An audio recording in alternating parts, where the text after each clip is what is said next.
Nachamu, Nachamu. Comfort my people, comfort them, cries God in the words of Deutero Isaiah, addressing a people in exile following the hideous, brutal siege of Jerusalem and the destruction of the symbol of their existence, the temple. I wonder how effective these words were at the time for those who knew the deepest despair.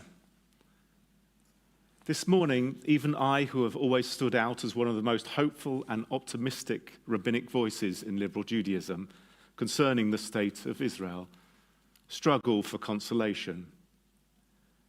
When my friend and colleague, our Rabbi Leah, with other friends and colleagues and thousands of Israelis traversing traditional political and religious demarcations, face water cannon and skunk water from the police, vitriolic bile and spit from the mouths of extremists, I find little comfort. Rabbi Marsha Plum, a former rabbi of this synagogue, wrote in a letter to her current congregation, on the 17th of Tammuz, the Romans breached the walls of Jerusalem for the first time. Weeks later, the temple was destroyed, and our people were adrift and rudderless, exiled from the promised land. The Talmud asks, how could this happen to God's chosen people? The answer, sinat chinam, hatred between Jews. Rabbi Plum notes that a source of our unity has been our ability to allow for a plurality of views and practices. This is being smashed to pieces by the current government of Israel. When I try to traverse the complexity of religion and politics, morality and justice in Israel, I take as my rule whether an issue or person intends harm to others. At this moment, Israel's policy is directed by a group of ultra-Orthodox men, stated misogynists, homophobes, and racists. The simple answer, sinat chinam, not just hatred between Jews, but of huge segments of society.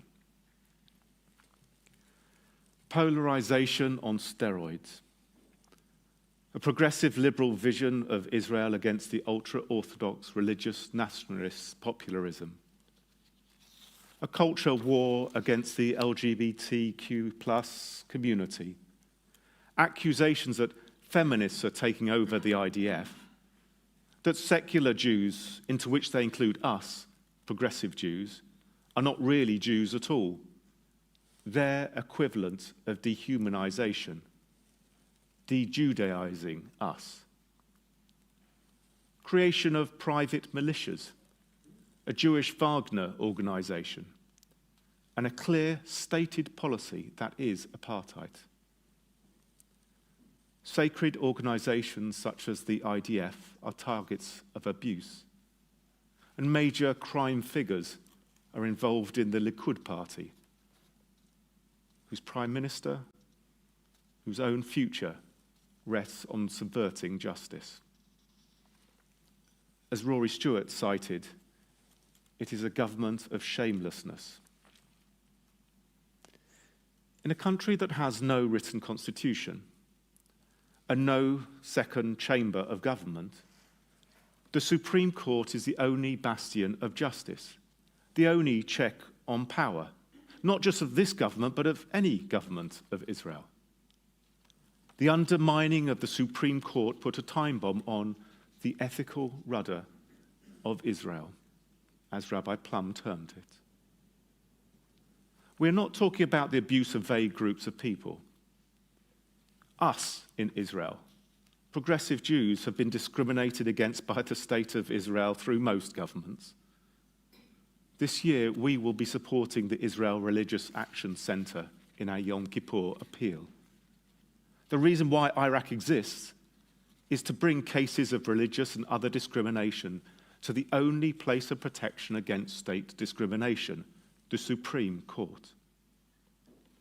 This existential threat from within itself is the reason that elite reservists of the IDF are now withholding their skills, and a phenomenal number of Israelis are exercised. Startling figures emerged this week regarding the number of Israelis considering life outside of Israel. And the numbers demonstrating, well, Alistair Campbell cited a German journalist who calculated that if the protests had been in the US, they would have involved 60 million people. In the UK, 13 million, so concerned for their future that they will get out of their armchair and onto the streets to face water cannons, skunk water, and the vitriol of far-right extremists.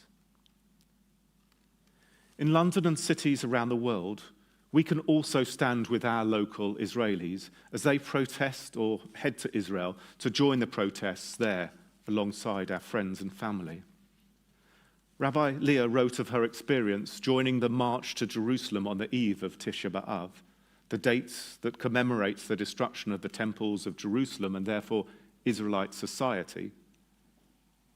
Tonight, liberal Israelis will gather across the country in mourning on the eve of Tisha B'Av, filled with trepidation that we are at the abyss of the destruction of the third temple, Israeli democracy, and with deep anxiety about how Judaism would survive this third Churban. But tomorrow we will rise again, reminded that next Shabbat we will turn to words of comfort from Isaiah. And Rabbi Plum concluded her letter to her congregation, Ani ma'amin. I continue to believe in the Jewish people, in our love for each other no matter what, and in our determination to hold tight to the historic Jewish values of pluralism and the state of Israel at the same time. Nachamu, Nachamu. Comfort my people, comfort them, cries God. That is as the ancients must have felt in the moment when what they had held dear was trampled and holy walls were crushed. It is very hard to see beyond the moment. This morning, in this moment, there is little cause for comfort, and yet we are not permitted complete despair. Despair paralyzes, and it causes inaction, a lack of determination to provide the safeguards that aim to protect all in society. In their piece in the Jewish News this week, Rabbi Leah, together with the leading voices of progressive Judaism in this country, Rabbis Charlie Baginski, Josh Levy, and Jonathan Wittenberg, conclude, as Jews, we are well versed in momentary defeat and don't lose hope easily. One of the leaders of the protest movement, the particle physicist Dr. Shikma Bressler, summed it up perfectly. We have the best people to fight with and the best values to fight for. And so we will continue to work to ensure that Zion will once again be called City of Righteousness.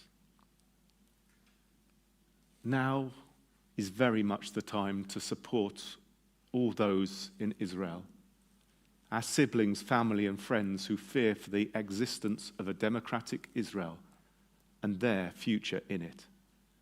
Now is the time to actively graft, to, as the psalmist put it, let justice well up like water and righteousness like a stream, never to fail. Kain Yehi Ratzon, may it be God's will, and may it be our will. Amen.